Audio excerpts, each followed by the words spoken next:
high above the Earth, slowly rotating through the silent voids of space, is the Arthur C. Clarke Astronomical Observatory, Starlab. Here, the International Space Authority, ISA, watches over an eternity of uncharted galaxies and the countless planets orbiting within their starlit borders.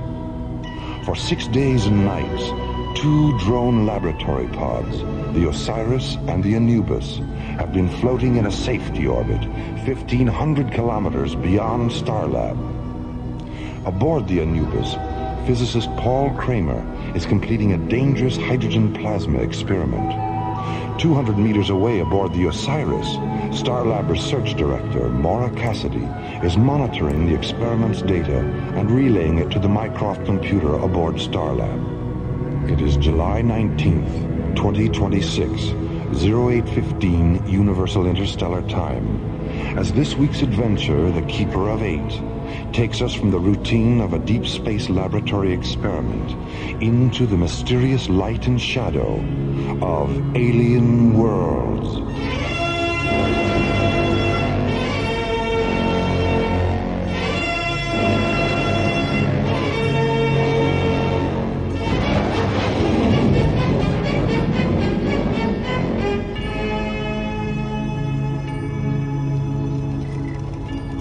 Paul, check the plasma chamber seals again. I'm still getting a red light on number 4. I read 000 across the board, Maura. There must be an indicator malfunction on your end. Let's cross-check it. Osiris to Starlab. You there, Valerie? Valerie? Oh, Dr. Reed, good morning. Oh, sorry, Maura. You caught me with a mouthful of toast. Anyway, Paul's right. Mycroft also reads 000. Oh, you mean I've got a short circuit? Oh, how embarrassing. Well, do you think you could stop blushing long enough to spacewalk on over here? Just as soon as I get my helmet on. Why, what's the problem? The valence analyzer I brought up from Tara was a gift from the Institute. And I sure don't want to leave it behind. Maura, I'm gonna need your help taking it apart so we can get through the airlock. Okay, shoot the umbilical over and I'll show you why I almost ran away with the circus to be a tightrope walker. Here it comes. Umbilical secure. I'm on my way.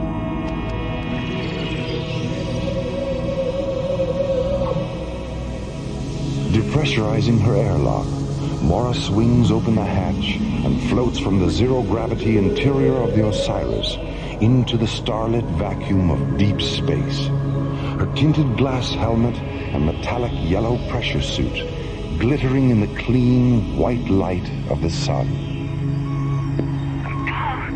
Paul, can you see me? I sure can. Loud and clear. What's so funny? You're upside down. Wait a minute. Maura, I'm reading a ship in the area, 057 and closing. Do you see it? Hold on. Let me get turned around. Yeah. Yes, I see it. It's black. There aren't any markings. It's cool. It's shaped like a bat. Tremendous wingspan. It's moving into a parking orbit directly above us. Something's coiling out of one of those nose vents. Looks like a metallic black snake. Oh, it's moving toward!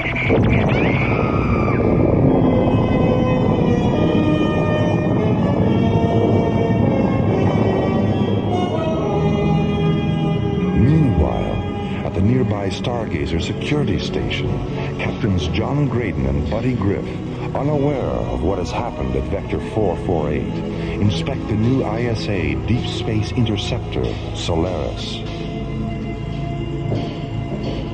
4 Alpha Sunburst engines, primary and secondary energy absorbent field generators, high-density particle deflectors. Hey, this baby's really loaded. Yeah, hard beam photon shielding, 5 dual laser turrets, and a modified Starsmith Parsec accelerator. Now tell me, buddy, what more could you ask for in a ship? How about a Michelle and a Mitzi? A what? A Michelle and a Mitzi. Is that some kind of top-secret equipment I haven't heard about? Not exactly, Skipper. Michelle and Mitzi are those two terrific-looking inspectors standing over there. Oh. And from where I stand, their equipment is anything but secret. Buddy, just between you and me, have you ever been accused of having sexist leanings?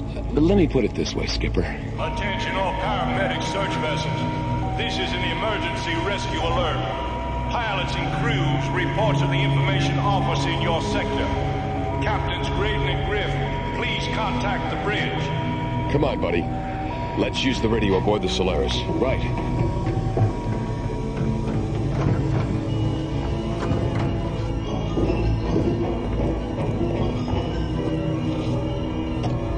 Solaris to bridge, this is Captain Graydon. I have some bad news, John. The Anubis laboratory pod exploded 5 minutes ago. Dr. Kramer was inside. Exploded? Dr. Kramer. What about the Osiris? What about Dr. Cassidy? Is she all right? We don't know, John. She was EVA when the Anubis blew up. Well, for God's sake, what happened? We don't know that either, buddy. They finished their experiment, and Starlab was about to launch a shuttle to pick them up when an unidentified ship came into the area. 30 seconds later, the Anubis exploded. All right, feed the coordinates into the Solaris onboard computer. We're going out there. Roger. Maura. Not Maura.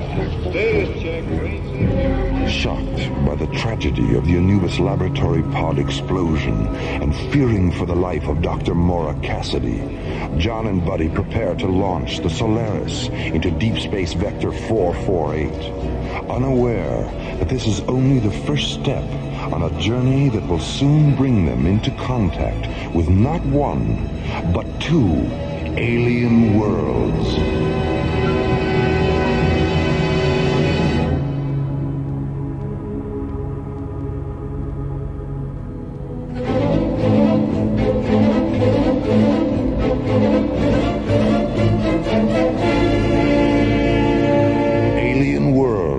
Continues.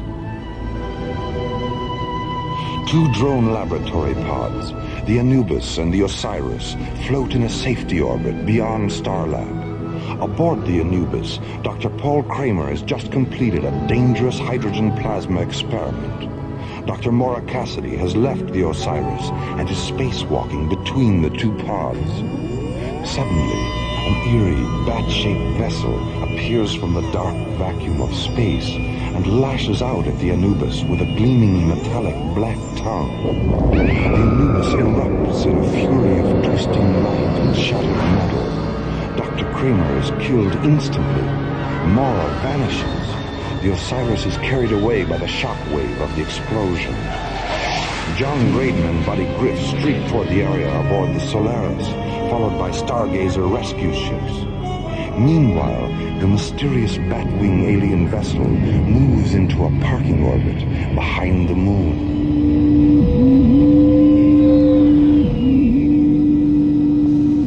What quantity of hydrogen plasma was withdrawn from the Earth probe by our penetrator before the explosion? 2,000 fusion qubits. Enough to fill the planet generators of every ship in the Armada. Enough for every Shadow Sentry, Light Assassin, Scan Watcher, and Penetrator Guide who wears the dark armor of Draconia. I wonder what the humanoid was doing with so vast a quantity of concentrated hydrogen. No matter. Mosk, convey my compliments to the Scan Watcher who detected the pod, and to the Penetrator Guide who withdrew the hydrogen with such unusual skill. I accept your thanks on their behalf, my lord. Mosk, has there been any sign of the Keeper? Not since we entered this galaxy. Perhaps we've slipped away from him. Don't fool yourself, Mosk. He's clever. Extremely clever. He'll find us, eventually.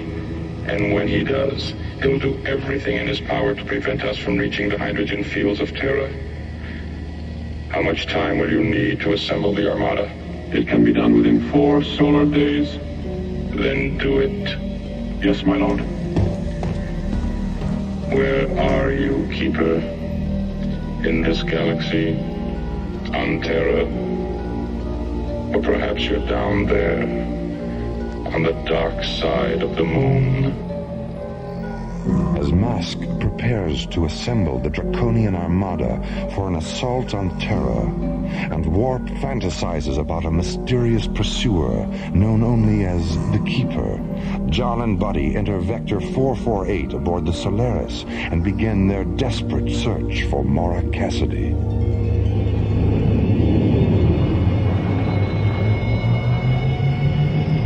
Buddy, what's that on screen 6? Take it easy, Skipper. Let's magnify it and have a look. It's the plasma chamber from the Anubis. Damn it. Wait, something's not quite right here, Skipper. What do you mean? The chamber's still intact. If the hydrogen plasma didn't explode, what did? I'll tell you what. I'll stay here and watch the lifeform scanner screen. You get down to the recovery bay and take the chamber aboard with the grapplers. We'll turn it over to the spectrograph on Starlab. They can analyze it. Maybe they can tell us what happened. That's good. John, about Maura. She's alive until we prove otherwise, okay? Of course. I'll talk to you from recovery. Starlab to Solaris. Solaris, go ahead, Starlab. John, it's Valerie. Anything? We found the plasma chamber from the Anubis. It's completely intact, isn't it? Yes, it is. How did you know? I've been scanning the area on the elemental spectrum analyzers. There isn't a trace of hydrogen plasma residue. Then what caused the explosion? Skipper, get down here. What is it, buddy? The plasma chamber. There's a hole in it about the size of my fist. And so help me God, I can hear someone breathing.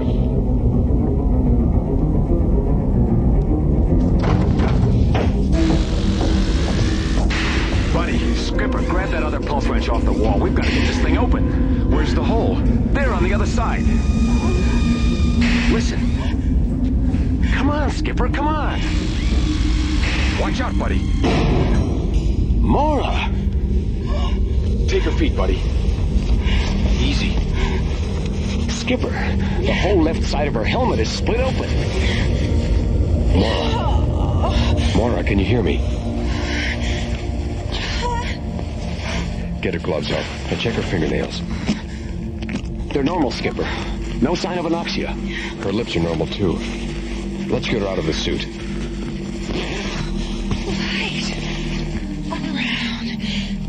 Right.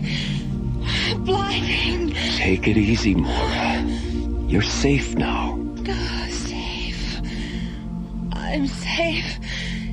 Inside. Now. Buddy, hasn't it hit you yet? What?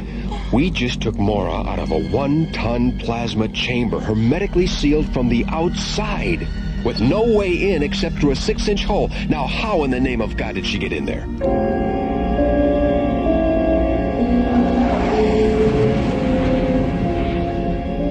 I don't know. And Maura doesn't know either. She keeps talking about how some kind of vampire ship came up on them and did something to the Anubis that made it explode. Then there was a brilliant white light all around her, and well, that's all she remembers. You're sure she's all right? Positive. The body scan John had on her in the medical chamber showed that everything was perfectly normal. Well, Dr. Rossiter wants to examine her anyway.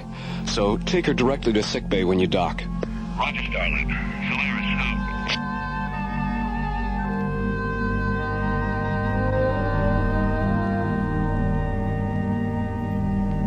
I know what Dr. Rossiter said, Maura, but I think you should take it easy for a day or two. John, I feel fine. You better get some rope, Skip. Looks like we're gonna have to tie her down.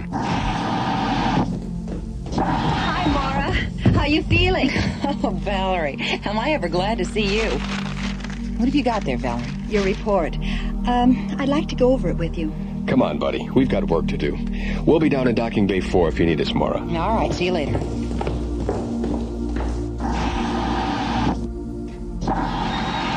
You look more serious than usual, Valerie. What's on your mind? How you got inside the plasma chamber. I've worn every circuit in Mycroft to a frazzle trying to figure it out. Have you tried the Houdini file? The Houdini file? It's a joke, Valerie. Oh, sorry, Maura. My sense of humor escaped me there for a minute. Oh, yes. Well, maybe we can get a volunteer from the audience to help you find it. Dr. Cassidy, is Dr. Reed with you? Oh, yes, I'm here, somewhere. The Mycroft's printing out the results of your molecular transposition program. Oh, I'll be right there. Be back in a few minutes, Maura. Maybe Mycroft's finally come up with something. I hope so. What on Earth? What on Earth? No more, no less than on any other planet, Maura. I know your voice. Where are you? Sometimes I'm here, sometimes I'm there. I'm here, there, and everywhere. Who are you? My father was infinity. My mother was the light. I am Echo, the keeper of eight.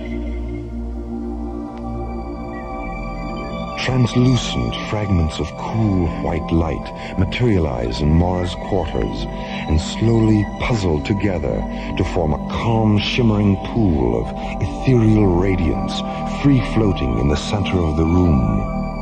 From within the pool, the timeless voice of Echo, the keeper of eight, the guardian of infinity, a pure energy being from the elsewhen and elsewhere of alien worlds.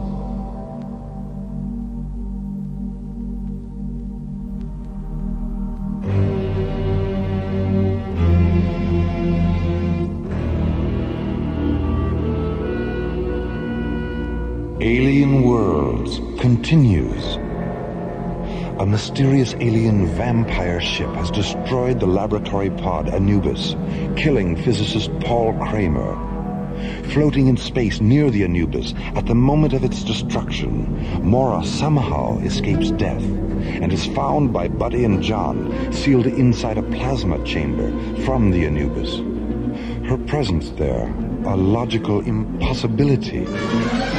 Now, after being taken back to Starlab, alone in her quarters, Maura suddenly finds herself in the presence of Echo, the keeper of eight, a free energy being who has suddenly manifested in the form of a radiant pool of floating light.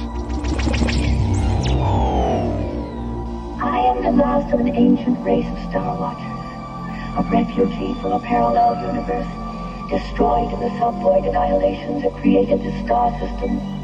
A parallel universe? You mean there used to be more than one? There still are, Maura. Hundreds of them. Beyond the time-space continuum of this one. What are they like? You know that as well as I do. I don't understand. You dream, don't you? Yes, I dream. And when you do, you pass from the illusion of one universe into the illusion of another. And then another. And then another. Each is a reflection of the other, endlessly echoing through the antediluvian corridors of infinity. What happened during the explosion? Molecular dematerialization at what might have been the moment of your death. While the Anubis was still disintegrating, I transformed you into pure energy and rematerialized you inside the plasma chamber. If I hadn't, you would have been killed by the shrapnel debris of the exploding pod. But my helmet was split open. It was struck by a pod fragment an instant before I dematerialized you. I sealed it with thought until the chamber was taken aboard the Solaris. You're lucky I happened to be in the neighborhood. Yes, lucky. I don't know what to say. Thank you, Echo. Oh, God, thank you. The vampire ship that killed Dr. Kramer is part of an armada from the Draconian system. They're preparing for an assault on the hydrogen fields of Terra. Hydrogen fields? On Terra? The Draconians are hydrogen gill breathers. Even their economy is hydrogen-based. They trade among themselves like currency. But, like any system that bases its economy on a single element, there are power struggles, greed, waste. The hydrogen vaults of Draconia are nearly empty, and a civil war is raging throughout their system for control of what remains. They need vast amounts of hydrogen to restabilize themselves, and they intend to take it from the Earth's oceans. Then Paul's death was an accident, wasn't it? Yes. When they penetrated the hydrogen plasma chamber, they punctured the pod's retro fuel tanks. That's what caused the explosion. Pure oxygen is one of the most explosive gases in the universe. The Earth would be saturated with it if they removed the hydrogen from our oceans. Echo, how can we stop them? Where's the Armada? What are their weaknesses? I have to leave you now, Maura. Echo! Come back, Echo! Echo!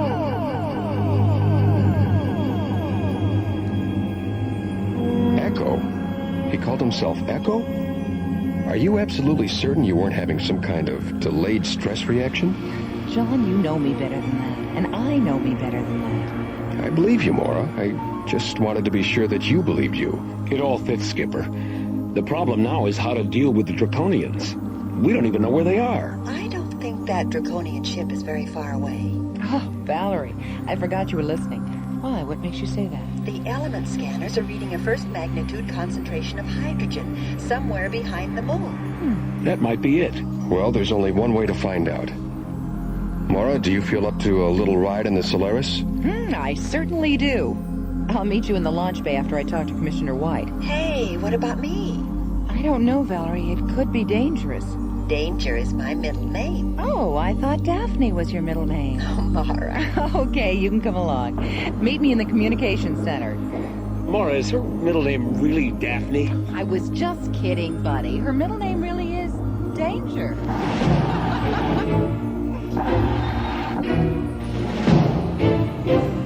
As Maura hurries toward the communications center, John and Buddy enter a pneumatic lift and descend to the launch bay complex located in Starlab's huge central hub. Meanwhile, 250,000 miles away, the Draconian vampire ship continues to drift in a parking orbit 1,000 kilometers above the dark side of the moon.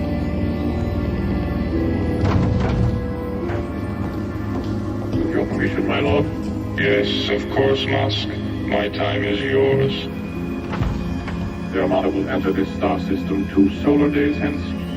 It will consist of 200 multi-atmosphere assault cruisers, a flight of 1,800 siege raiders, 600 defense penetrators, and 1,000 armed tankers. 1,000 tankers.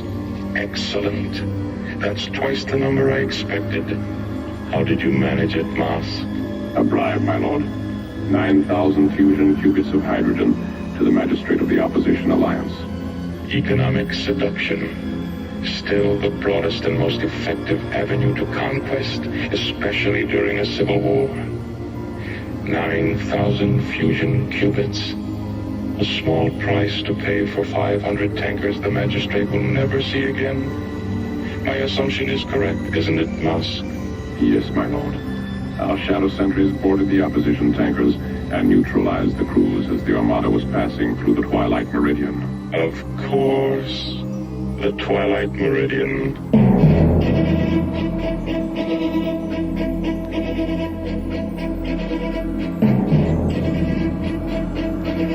Are you two strapped in back there? Anytime you're ready, John. All set. Okay, buddy. Let's do it. Synchronize all computer functions. We have a positive decoder interlock on all data terminals. Manual launch functions are canceled. Real-time status is 20 seconds to ignition and counting. Buddy, you know we don't know what the Draconians are going to do when they see us. So as soon as we get a fix on their ship, lock in our photon shielding and energy-absorbent field generators, and activate all laser turrets. Okay, Skipper. Come on, Solaris. Let's go! Behind the moon, a Draconian command ship floats in orbit, waiting for the Armada it will lead in a vampire assault against the hydrogen-rich oceans of the Earth. Aboard the Solaris, Buddy, John, Maura, and Dr. Valerie Reed, jetting toward the moon to investigate the bat-winged alien vessel from what they hope will be a safe distance. And somewhere in the starlit spaces between the two ships, Echo, the Keeper of Eight, a pure energy being from a lost parallel universe, an intelligence whose power and wisdom is destined to become the Earth's sole defense in the coming struggle with the darker forces of alien worlds.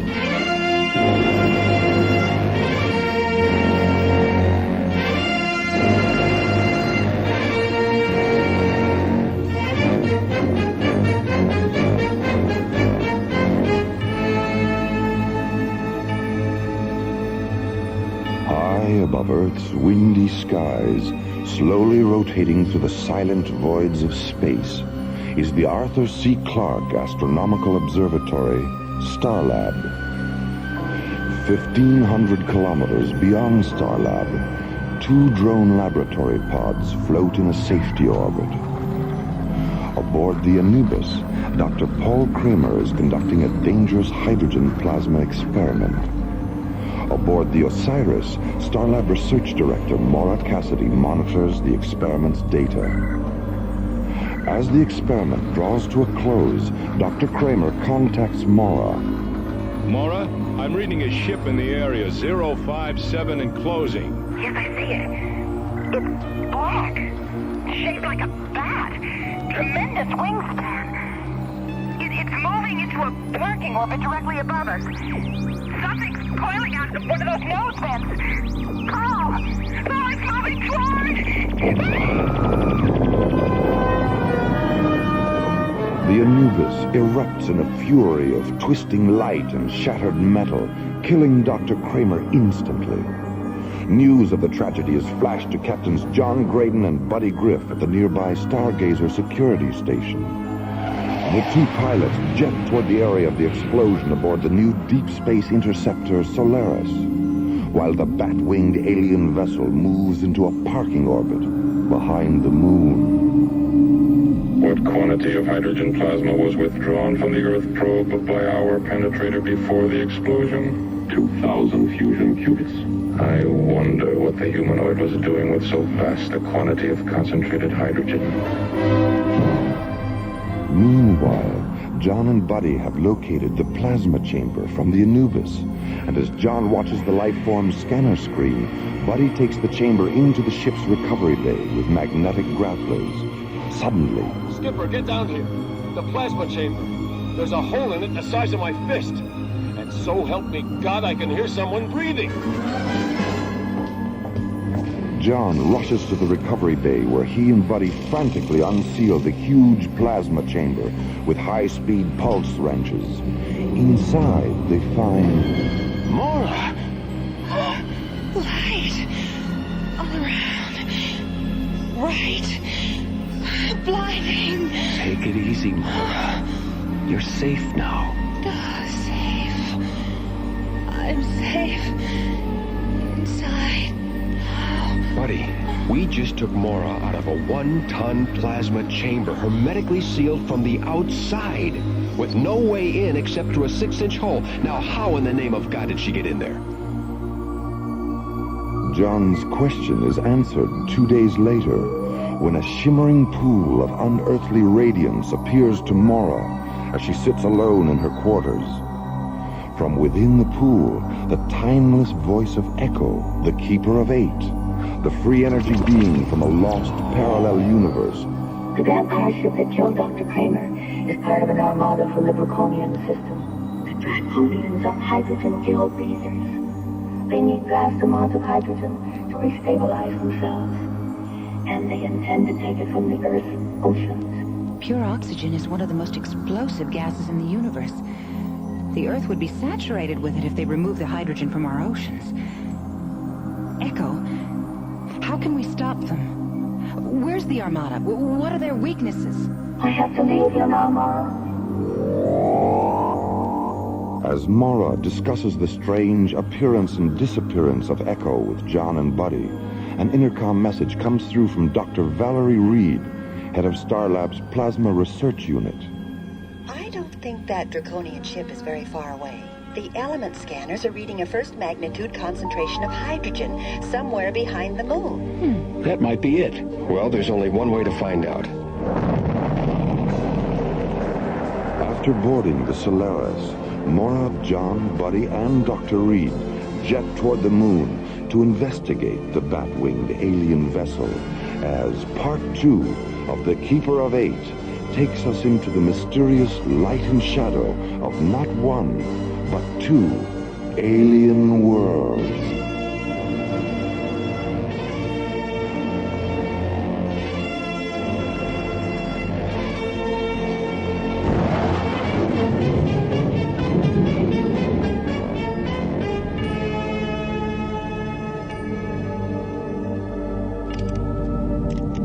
Solaris to Starlab. Starlab, go ahead, John. Our scanners have just locked onto the Draconian ship. It's hovering 50 kilometers above the Lucas Kubra crater chain. THX coordinates 1138 at subvector 2001. We're locking in now. Thanks, Jerry. Solaris out. John, Valerie and I are getting a little edgy back here. Isn't there something we can do? How about a snack? Oh, buddy, how can you think of food at a time like this? It's easy. I'm hungry. Skipper, is there an echo in here? There is now, buddy. Maura? Incredible. What is it, buddy? Would you believe a mysterious pool of talking light? Echo? Hello, Maura. Hello, Valerie. We'll be there in a flash. You certainly will. Maura! Valerie! Oh, Echo, that was fantastic. Wow, what a rush. I'm glad you enjoyed it. Echo, how do you get people from one place to another so fast? Maura knows. She's been through the process before. Echo, I'm beginning to feel a little strange. So am I. Me too. What's going on? You're all about to enter a metamorphic coma. And when you return to consciousness, you'll discover that in addition to being oxygen breathers, you'll be right at home in a hydrogen environment as well. But why? You'll see. Pleasant dreams.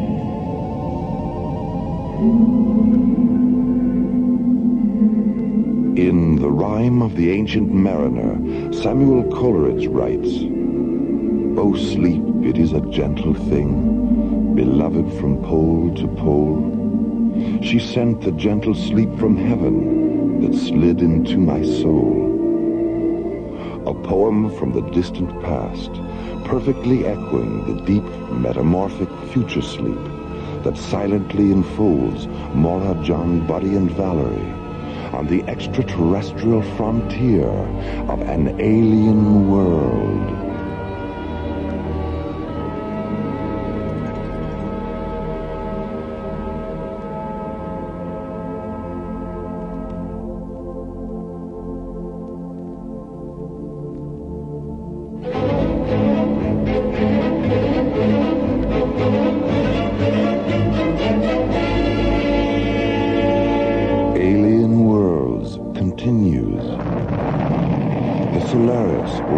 Toward the dark side of the moon to investigate the Draconian vampire ship.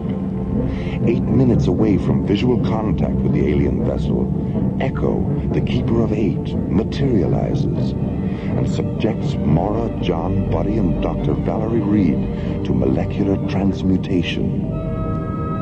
A few moments later, they fall into a deep metamorphic coma that will radically alter their cellular pathology and body chemistry. A transcendental sleep from which they will awaken with the ability to breathe lethal hydrogen.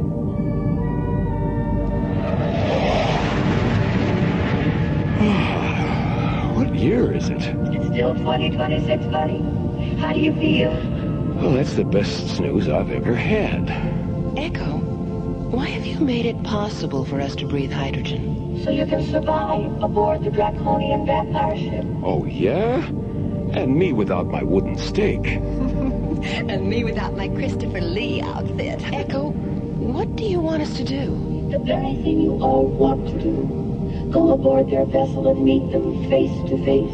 Well, that sounds very dangerous. The Draconians had planned to withdraw all the hydrogen from the oceans of Earth. It's a final desperate attempt at survival. They're not an aggressive race. They only use their armada as a bluff toward hostile intruders. If their system weren't so divided by the reactionary pressures of civil war, Warp, Mosk, and Vina wouldn't be active so silly. Warp, Mosk, and Vina? Who are they? Warp is head of the Draconian Coalition. Mosk is his subordinate preceptor. And Vina is magistrate of the Opposition Alliance. Well, what can we do? Tell Warp and Mosk where they can find alternate sources of pure hydrogen. How are we going to do that? I know where the sources are, Maura. And I'll tell you where they are before you see Warp and Musk. Well, wouldn't it be easier if you just told them yourself? Yes, it would. But if I did, Draconia and Earth would still be strangers to each other. You see, I arrange circumstances wherein strangers become friends. Now, how do you suppose they'll feel about Earthlings if you guarantee their survival for centuries to come? Are you sure we'll be safe? Buddy, you already are. Right, we already are. Attention, Earth ship. You're intruding into a draconian defense perimeter. I believe there's a call for you, John. Yeah.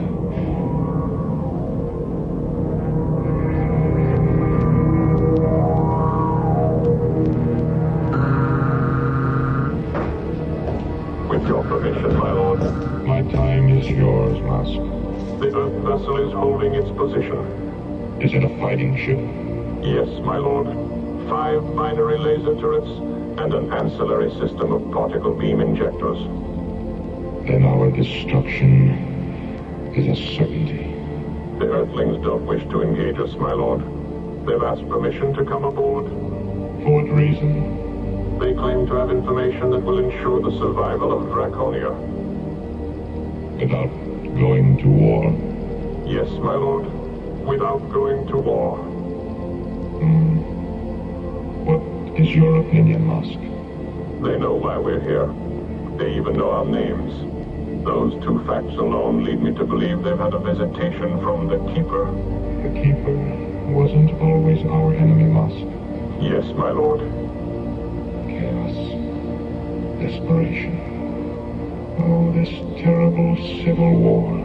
We've gained more than we've lost, my lord. Yes, but our methods. Why were we so blind and arrogant, Musk?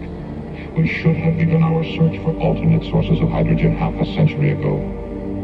Yes, we should have listened to the Keeper then. Perhaps the Earthlings are giving us one final chance to listen now.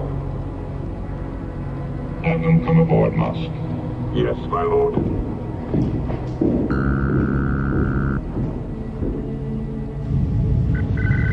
They're certainly taking their time about it, aren't they? Take it easy, Valerie. Echo wouldn't have left us alone out here if it wasn't safe. Attention, Solaris. You have been granted permission to come aboard. Guide your vessel under ours and enter through the illuminated docking bay. Will you require survival costumes? No, we're able to survive in your atmosphere. Proceed.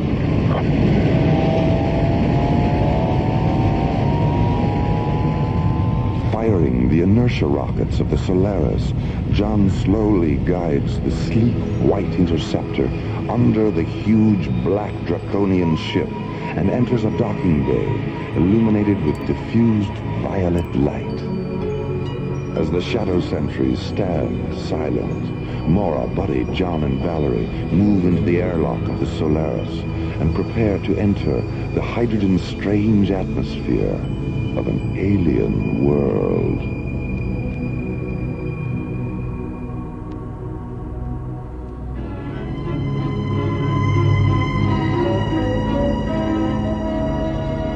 Alien Worlds continues. Maura, John, Buddy, and Valerie have entered the draconian vampire ship. Their body chemistry temporarily altered by Echo, the Keeper of 8, an alteration that allows them to breathe the hydrogen atmosphere of the huge Batwing spacecraft. During the 2 hours that have passed since they entered the alien vessel, Warp, head of the Draconian Coalition regime, has decided to reconsider his attack on Earth's hydrogen-rich oceans. A decision based on a mysterious series of star charts Maura has given him.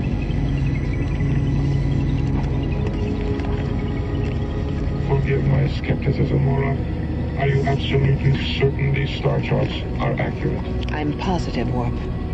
Well, we'll know soon enough. I didn't realize there were so many sources of hydrogen within our own galaxy. This planet here, it's uninhabited. Its atmosphere is hydrogen pure, and it's only a fractional light year away from Draconia. With your permission, my lord. Yes, Clarke. What is it? I've just received a report from our equatorial observatory. The 3 planets are there, just as the star charts indicate. Thank you, Clarke. Why didn't we notice them before? Well, to be perfectly honest, Warp, they weren't there before. You confuse me. The Keeper of 8. So, the creation of these planets is his work. He didn't create them, Warp. They already existed. He simply borrowed them from the Terrellian system. With your permission, my lord. Come in, Mask. Contact the Armada. There will be no war with Terra or any other planet. We're going home. Oh, thank goodness. A few moments later, Warp's message is flashed to the Draconian Armada as it enters Jupiter space. 200 multi-atmosphere assault cruisers, 1,800 siege raiders, 600 defense penetrators, and 1,000 armed hydrogen tankers slowly break formation, turn 180 degrees, and regroup near Callisto, one of Jupiter's 9 moons. The Armada's new course? Draconia, by way of the Twilight Meridian.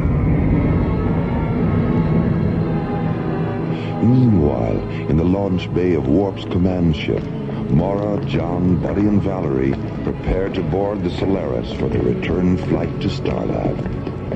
It's unfortunate that we couldn't have spent more time together, Maura. Hell, we'll have plenty of time together at the beginning of Terra's new solar year, Warp. I don't understand. 6 months from now, an intergalactic congress will convene on Starlab. I'm going to arrange for Draconia to be represented. Thank you, Maura. I only hope My lord. Mask. What's wrong? A communique from the Armada.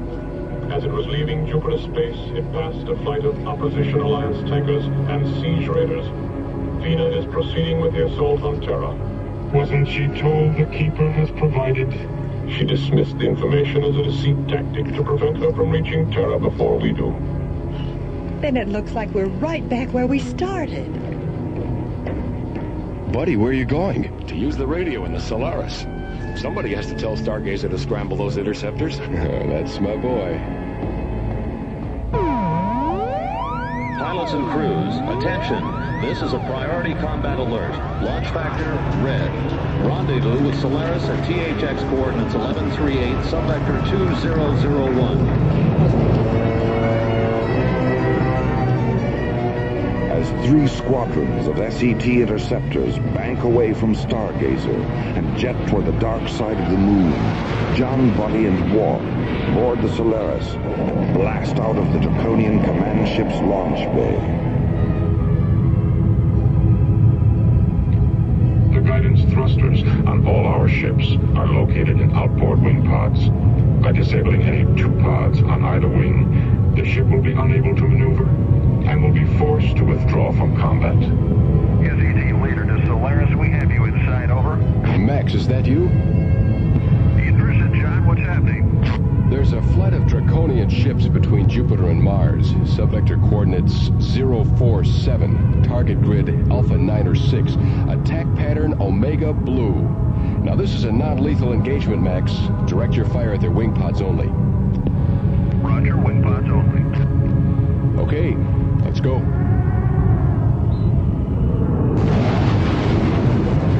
There they are, Skipper. John, before you commence the attack, I'd like to try to reason with Vina. Open a close proximity channel, buddy. Okay, Warp. Go ahead. Vina, can you hear me? I hear you, Warp. The Keeper has placed infinite sources of hydrogen in our galaxy. You believed me before, Warp. Vina, this is Captain John Graydon, commander of Earthship Solaris. Warp is telling you the truth. Have you formed an alliance with Warp, Captain? Not just with Warp, with all Draconians. Warp doesn't represent all Draconians. I'm leading my ships to Terra. Solaris to SCT leader, over. Go ahead, Solaris. Take Blue Squadron in over the tankers. Will do, John. Skip, we got a bogey at 2 o'clock. Yellow Squadron, circle the perimeter of the tanker formation and watch for targets of opportunity. Roger. Red Squadron, behind us, 2 by 2. Roger. Remember, wing pods only. Let's go.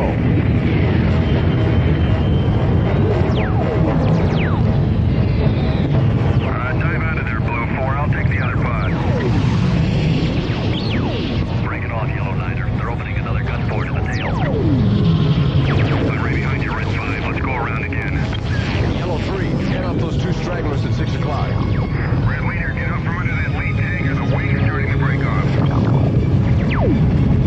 Solaris to all squadrons. Regroup at 219 degrees and hold your positions. I got a scope on it, Skip. How's it look, buddy? Hard to tell. There's a lot of wing debris floating around out there. I hope Vina is now ready to listen to reason.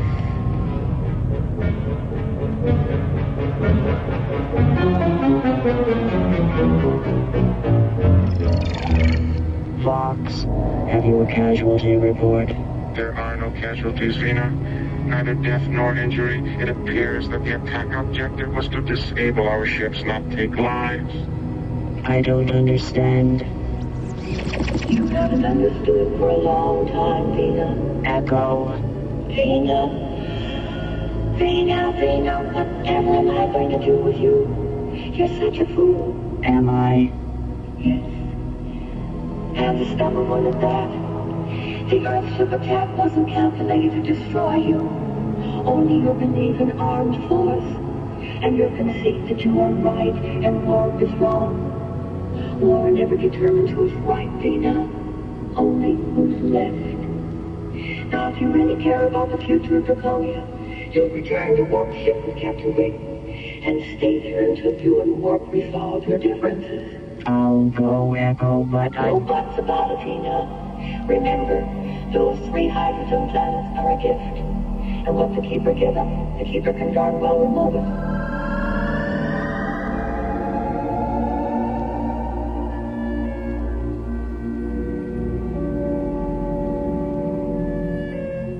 You mean you've been trying to get these two together for 50 years? That's right, Maura. Half a century ago, I proved to Warp that Draconia's hydrogen would be totally depleted within 35 solar years. He said that was more than enough time to find alternate hydrogen sources, and went on about his business.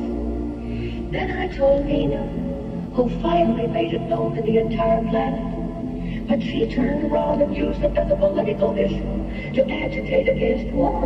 How many times over the past 50 years have you tried to bring them together? I lost contact, which for me isn't easy. I finally left them alone to learn their lessons the hard way.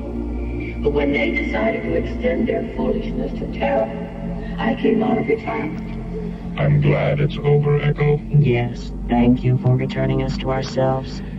Echo, there's something I've been meaning to ask you. Why are you called the Keeper of 8? Why, buddy, don't you know what you did when you laid the figure 8 on its side? Infinity. The symbol for infinity. I live inside eternal mist, where children dream and lips are kissed, and wander ancient starlit shores that lead through misty midnight doors. I tinker with time, I toy with space, I change the shape of fortune's space. Now you know why the Keeper of 8 has a name that rhymes with fate. The Keeper of 8 was written by Ron Thompson and starred Linda Gary, Chuck Olson, Bruce Miller, and Corey Burton, with special guest stars Peter Leeds, Lorene Tuttle, Janet Waldo, Joe Mascolo, Pete Renaday, and Ellie Tompkins.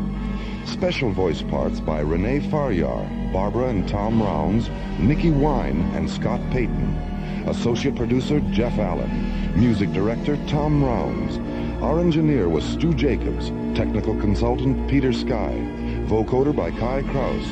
Alien Worlds was created, produced, and directed by Lee Hansen and is distributed by Watermark Incorporated. And so, until next week, this is Roger Dressler, inviting you to join us for another adventure on Alien Worlds.